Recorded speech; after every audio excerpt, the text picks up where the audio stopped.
Hello, welcome to JupiterAudiobooks.com. I hope you enjoy this audio. Remember that you can find this and many other complete novels visiting our official website, JupiterAudiobooks.com. Get comfortable and enjoy the narration. Prologue. Clara the live streamer. Hey there. And we read back at S Clara channel time. Are you having a crazy day, my Clara mates? So that's how it is. We re-streaming at a different time than usual today. But you know how it is with your good friend Clara, Don Cha? These things are bound to happen. And thank you for all your comments. What else with all the close-ups of my face? Did you notice? Well, I am not actually wearing anything from the neck down. If you wanted a full-body pic, I'd have to blur the bits out, or I'd be banned on the spot, no questions asked. Oh? You don't believe me? How's this, then? Check out my shoulder. Totally bare, see? Maybe I am wearing a tube top? I told you, I am not. Fine, then. I'll go as far as I can. See? Any more and I'll be in trouble. It is safe to show this much, right? Whoa, the chat is full of horn dogs today, huh? Well, that doesn't really bother me that much. Don't make me start going on a tangent. K. So let us move on to today's topic. Yep, my dreams for the future. As a young woman in our modern world, I think we all ought to have a goal to keep working toward. You don't think I am being serious here? Hurry up and go back to the previous match?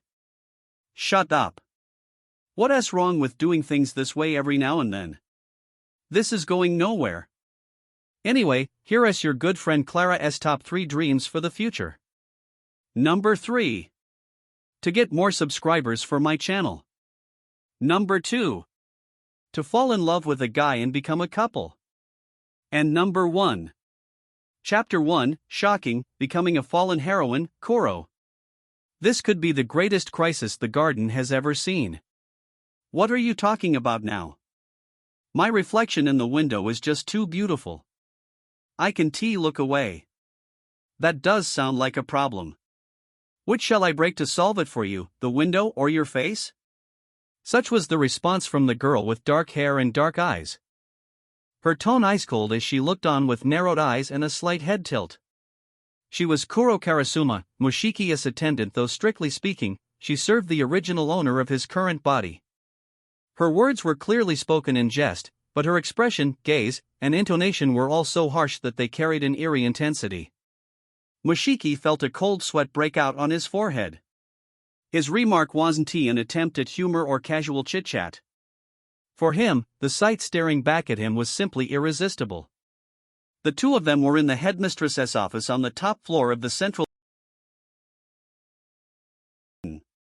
Mushiki was sitting behind a large desk at the far end of the room, organizing and responding to paperwork as per Kuro's instructions.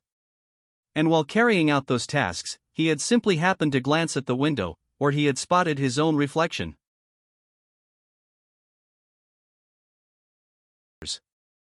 A beautiful face with perfectly balanced features that transcended worldly terms like the golden ratio. In the center of that beguiling countenance, a pair of colorful eyes transfixed him with their alluring charm. Indeed. The image in the reflection wasn't that of Mushiki Kuga, a mere high school boy, but rather a beautiful young woman, a veritable goddess made flesh. From the moment he laid eyes on her, it was like an arrow had struck his heart. He found himself unable to divert his gaze. Yes, to use a metaphor, she was whatever it is, please snap out of it. Alas, interrupting his thoughts, Kuro grabbed Mushiki by the head and, with a violent jerk, forced him to turn his attention back to the matter at hand. The silken hair swayed gently before him. With that image having vanished from his vision, he found that he could finally move his body once more. Sorry, he said with a sigh. Thanks. The second I met those eyes in the window, it was like I froze. Have you become Medusa?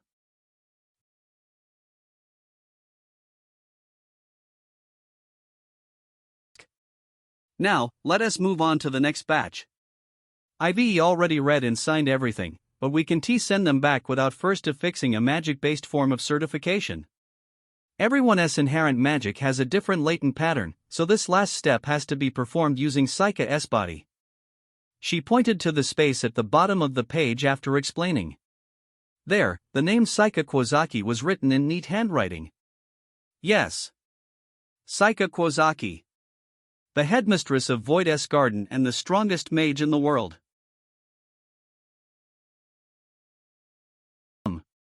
Around a month earlier, Mushiki had stumbled upon the dying Saika, and the two had undergone a fusion.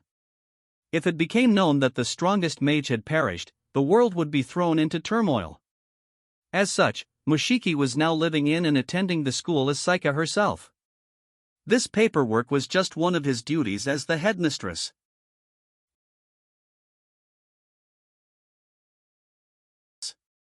He asked in Saika's voice.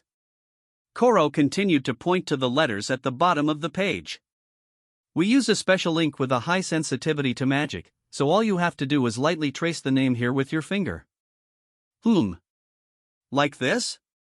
He did as instructed and placed his thumb on the paper and slid it sideways. With that movement, the letters let out a fleeting brilliant flash, prompting him to stare wide-eyed in shock. Whoa, I wasn't expecting that. It's beautiful. Yes. Everyone tends to react with surprise the first time they see it. It's also pretty stimulating tracing the name Saika Kuozaki with my finger.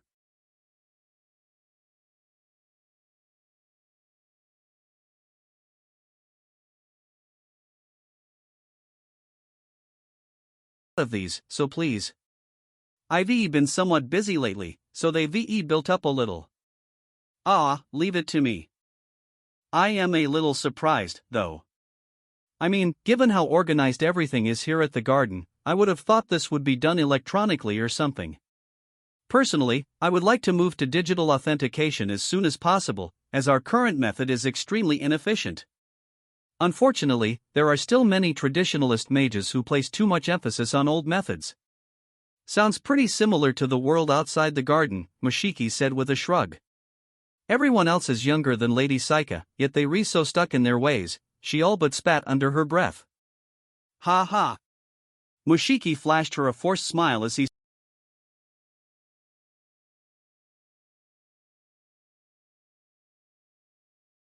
felt his eyebrows begin to climb up his forehead. Every now and then, an interesting turn of phrase kept popping up on the sheets of paper as he skimmed their contents. An interschool demonstration battle. What's that supposed to be? He asked.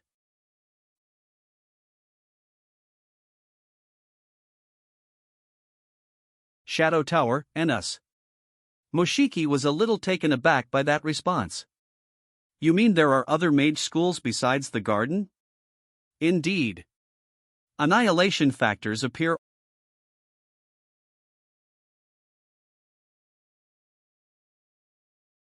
opportunities like this for students to improve their skills and share ideas. It made sense, come to think of it. Convinced, Mushiki stroked his cheek in thought.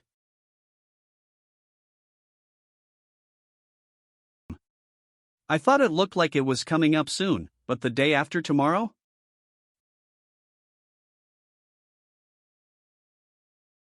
But with so many things happening lately, there were some delays. That said, these forms are just a formality. Rest assured that everything has been well prepared, Koro said. I hope so, he murmured, crossing his arms. Since she didn't know what to make of his reaction, Koro's expression remained emotionless. There's no need to worry. Only the 5 students selected as representatives will be required to fight. Seeing how you've just transferred to the school, Mushiki, it is highly unlikely that you will be chosen. No, I mean, I am not really worried about that. It's just. He fell silent. One face in particular flashed through his mind at the word representatives. Will Ruri be one of them, perhaps? Without a doubt. It wouldn't make sense if Knight Fuyajo wasn't selected as one of the 5 students. Koro nodded.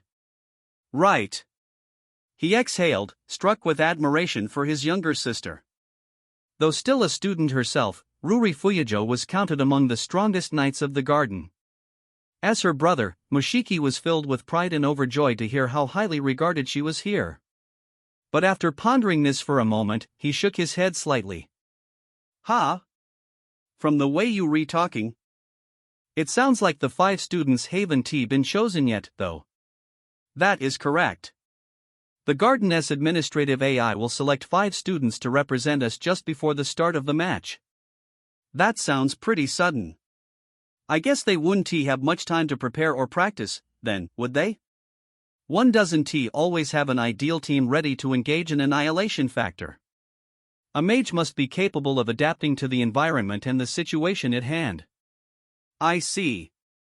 It was certainly true that there could be no anticipating when an Annihilation Factor might appear, nor what the situation would be at the time. In short, theirs was a constant battlefield. It was important to be constantly ready without requiring any special preparation. In any event, all you have to do is attend the welcome ceremony and watch the match. Afterward, well, please just offer a few words of thanks to the participants.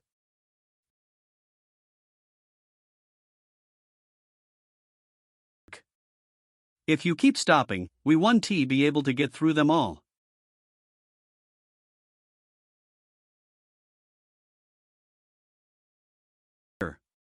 How long did it all take? By the time he finished going through the whole pile, his thumb was starting to feel a little numb. Well done. Now then, I will return these to the relevant parties, Koro declared. Ah. Koro gathered up the papers, then turned back to him. Now, we should move on to substantiation training. Shall we start the preparations now? Yeah, okay, he replied, tensing up slightly at the sudden change of topic. By substantiation training, she meant practicing how to use his magic techniques.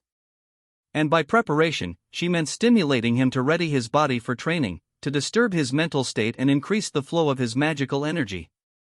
In other words, she was as good as saying she would make full use of her sensual wiles to seduce him. And so Kuro approached him with slow steps. Her softly swaying hair, her obsidian eyes, her cherry-red lips all drew closer. He paid them much attention before, but each and every aspect of her body now sent a powerful thrill through his brain. Kuro, what are you ? Don't move, please. As she spoke, she placed her hands on his shoulders and leaned in. Ah! What in the world was she about to do to him? Dizzying fantasies swirled inside his head, and he suddenly found himself short of breath. She positioned her lips close to his ear and whispered in the most bewitching manner imaginable, "Now, Mushiki. We're going to have some exciting training time. Why don't I give you a rousing squeeze?" Her countenance, until a moment ago cool and collected, now betrayed an amused smile. Outwardly, her appearance hadn't changed in the slightest, but it was as if she had somehow become a completely different person. No sooner did he hear that than he felt an electric current course through his brain, his chest tightening and his whole body heating up.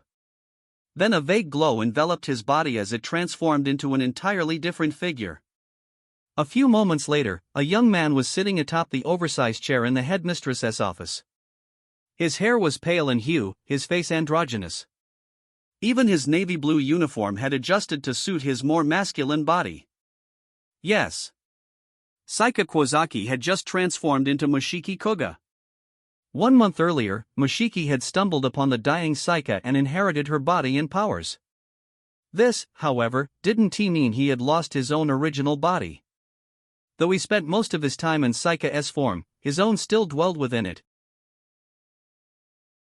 Those sensations would trigger an immediate change into his original form. Maybe that was a little much? Kuro said, squinting as she looked him over. Her expression and tone had returned to its cool, detached manner from before. Mushiki could feel the blood rushing to his cheeks as he pursed his lips.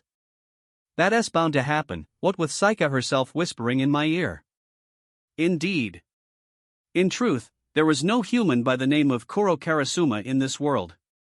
The young woman before him was an artificial vessel that Saika Kuozaki had prepared as a refuge for her soul should she find herself caught in an emergency. In other words, Mushiki was presently occupying Saika's body, while Saika was presently in Kuro's. Simply put, this was indeed a messy situation. Could you warn me the next time you do that? I've got to prepare, too. Prepare your heart, you mean? Recording equipment. You never change, she retorted, fixing him with a hard glare. But let us move on. Time is short. We'll begin your training at once. The two bodies, yours, Mushiki, and Lady Saika's, are two sides of the same coin. If you die, so, too, does Lady Saika's body. To prevent that from happening, we need to ensure that you are at least strong enough to fight. Yeah, I get all that. By the way, what now? You aren't going to talk like Saika anymore? He asked sadly. Kuro let out a small sigh. Just like the truth about your body, we cannot risk my secret leaking out. We should refrain from such actions as much as possible. I see. You're always quick to sink into depression, she exclaimed with an exasperated look as she approached the back of the headmistress's office and reached for the doorknob. I would like to use the training grounds, but we would be a little too conspicuous there. The courtyard in front of Lady Saika's mansion will make a better choice. With that, she opened the door, revealing a beautiful forecourt surrounded by magnificent flower beds and carefully cultivated trees. Of course, this wasn't the top floor of the central school building. There was no way that a place like this could have existed on the other side of that wall. Rather, the door operated through a magical distortion, leading to a different place within the grounds of the garden. Mushiki. This way, please. Yes, he answered in a simple though clear voice as he followed her through the doorway. He found himself in front of Saika Kuozaki's private residence in the garden's northern precinct. There was an elaborate gate up ahead, followed by a paved path extending beyond. It was hardly designed for ease of combat, but it was more than enough for a novice mage to practice his skills. Now then, let us begin. Please try activating your second substantiation, Kuro urged as she positioned herself on the paved path. Right. Mushiki nodded, collecting his thoughts. It felt like he was trying to force all the elements that composed his body together, from his feet to his gut, from his head to his chest, from his shoulders to the tips of his hands. He took stock of his whole body, focusing his strength into a single point. Ugh. But nothing appeared in the palm of his right hand. Kuro exhaled at long last. That's odd. You have successfully pulled off your second substantiation once before. Sorry. I didn't really know what I was doing that time. She stroked her chin. Perhaps you exerted more power than usual after falling into an extreme situation. Well, that kind of thing does happen on occasion. Magical energy does change greatly depending on one's mental state. She paused there, narrowing her eyes. So long as you are in possession of Lady Saika's body, this will pose a problem. You must learn to use your powers in a stable manner. Right, he said meekly. Kuro sighed.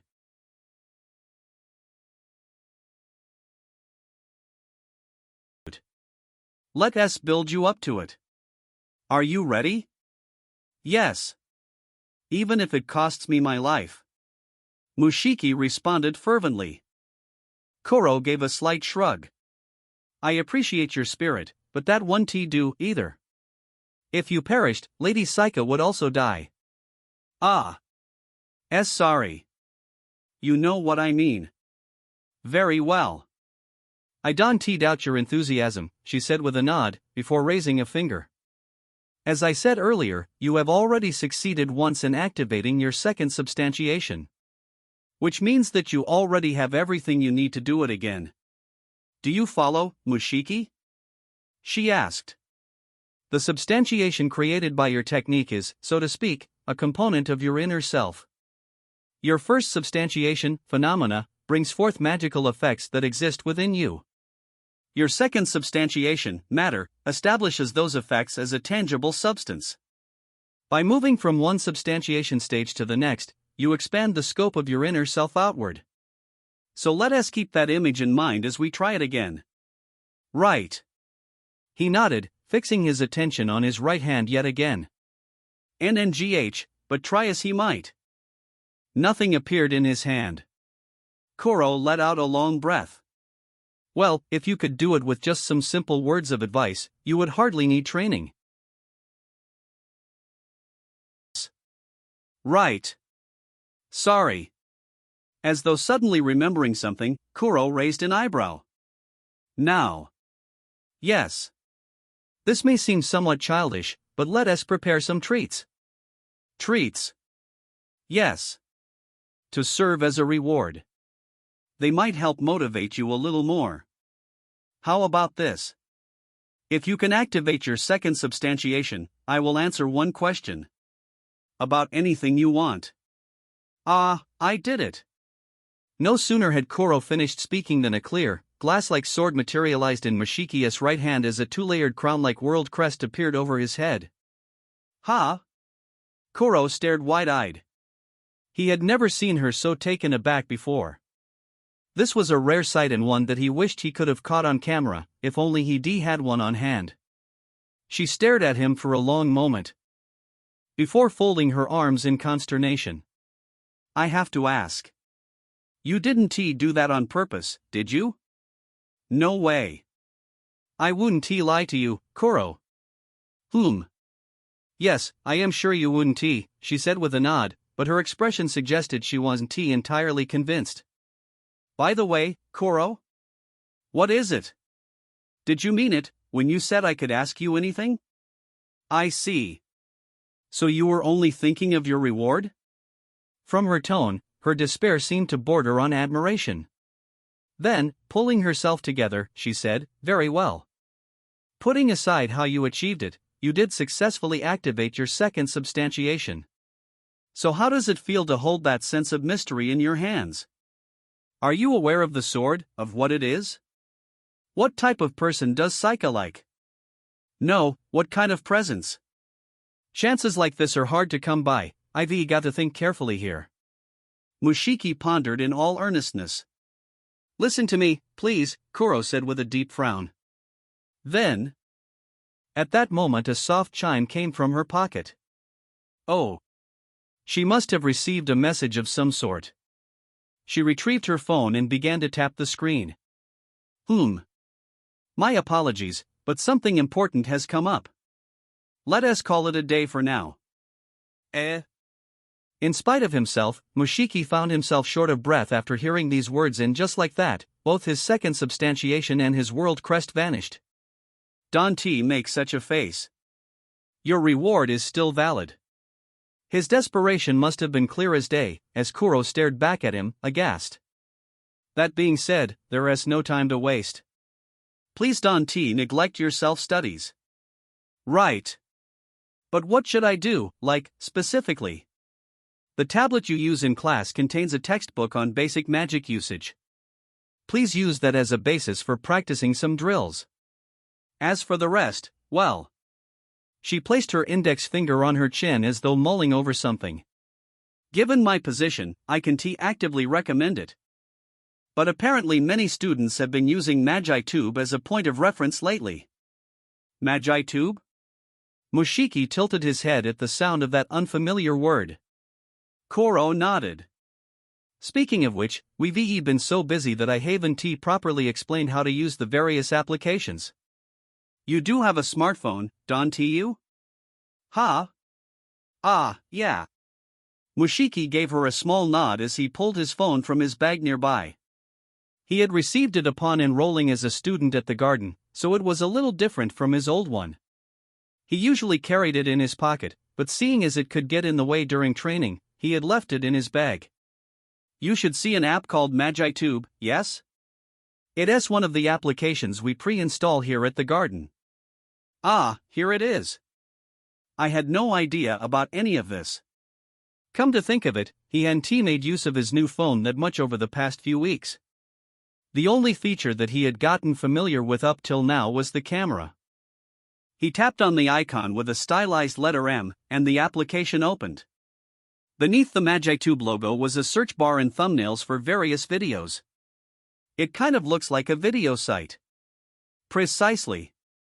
MagiTube is a video hosting site exclusively for mages. For mages? He repeated. Kuro glanced down at the screen, her face coming so close that his heart raced, though he decided to keep his mouth shut. Yes. As you know, the existence of mages must be kept a secret from wider society. We can openly talk about things like magic or annihilation factors. Nevertheless, in this information-oriented world, it would be foolish of us to share only through oral means or written texts.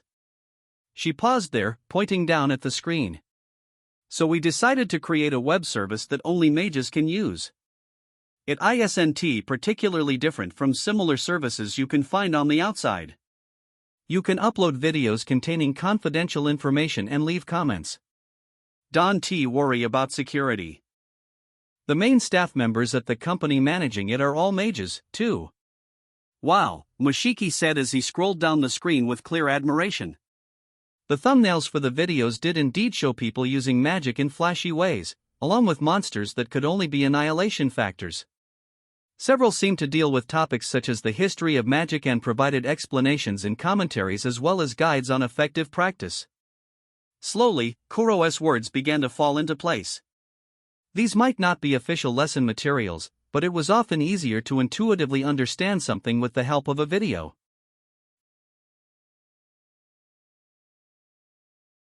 Only spell-type magic caught his eye. How on earth could they have pulled that off? Finding what works for you through trial and error is an important step in the learning process. You should try anything that comes to mind. Right. I think I get it, he answered. Kuro gave him a firm nod. Well. Then, she said, glancing up at him. Let us go. I'll walk with you to the central precinct. Ah, right. He followed Kuro down the path leading away from the courtyard, when she suddenly stopped as though only now remembering something. By the way, Mushiki, she said. There should be an application called Connect. Did you see it? Huh? Ah, yeah. What does it do? It's a social networking service that lets users exchange messages and stickers and make phone calls. You can also talk about anything magic related through it, too. Ah, I see. I am a bit surprised, though.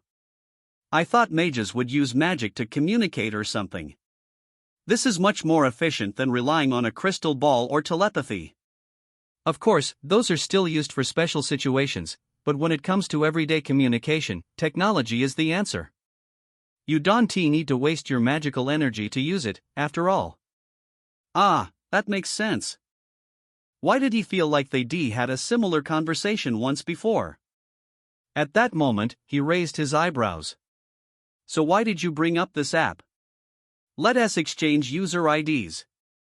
I don't think we'll be able to be with each other as much from here on out. Ha! Mushiki's voice cried out at this unexpected announcement. What's wrong?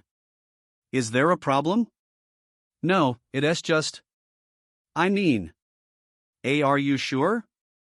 We'll need to split up pretty often from now on, so it's best that we have several ways to contact each other. Why yeah, right. See, can I get your details, then?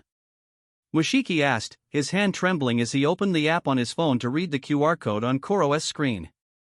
The device let out a high-pitched sound as the name Kuro Karasuma appeared on the display, along with an Add as Friend button.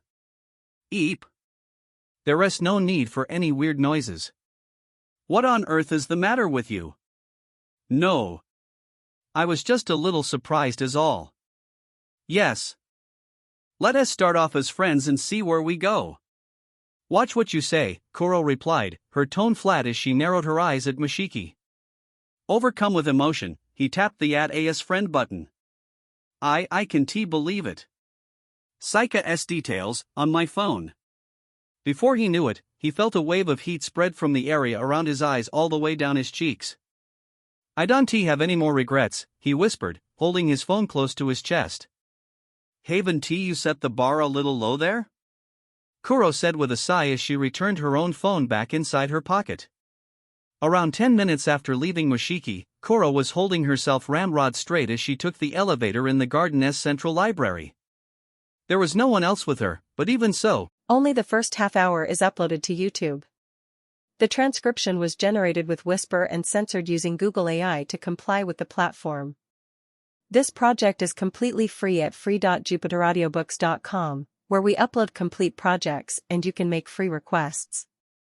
If you prefer an ad-free experience, want to listen to exclusive novels, or need your requests processed much faster, visit our premium version at jupiteraudiobooks.com. Also, we have a PDF library at euronovels.bokuboi.com. We hope you enjoy it.